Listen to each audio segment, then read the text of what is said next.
بسم اللہ الرحمن الرحیم۔ سیدنا عبداللہ بن عمرو بن عاص رضی اللہ عنہ سے روایت ہے، ایک بدو نے سوال کیا، اے اللہ کے رسول، سور کیا چیز ہے؟ آپ صلی اللہ علیہ وسلم نے فرمایا، وہ ایک سینگ ہے، اس میں پھونک ماری جائے گی۔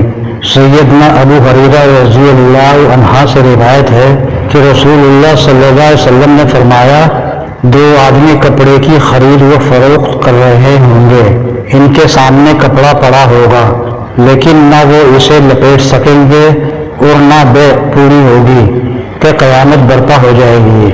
ایک آدمی اونٹنی کا دودھ دو چکا ہوگا مگر ابھی تک اسے پی نہیں سک گیا کہ قیامت قائم ہو جائے گی۔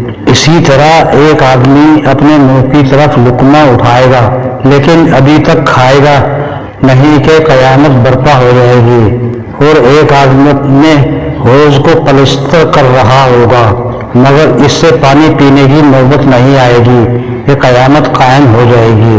سیدنا ابو ہریرہ رضی اللہ عنہ سے روایت ہے، نبی کریم صلی اللہ علیہ وسلم نے فرمایا، اللہ تعالیٰ قیامت کے دن اس زمین کو اپنی مٹھی میں بند کر لے گا اور آسمانوں کو اپنے دائیں ہاتھ میں لپیٹ لے گا، پھر فرمائے گا، میں بادشاہ ہوں، زمین والے بادشاہ کہاں ہیں؟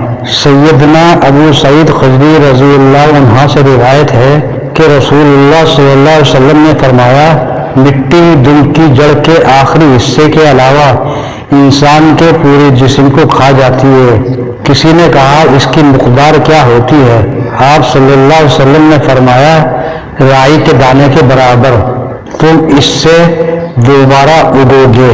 سیدنا انس بن مالک رضی اللہ عنہ سے روایت ہے، رسول اللہ صلی اللہ علیہ وسلم نے فرمایا، قیامت کے دن جب لوگوں کو قبروں سے اٹھایا جائے گا تو آسمان ان پر ہلکی ہلکی بارش برسا رہا ہوگا۔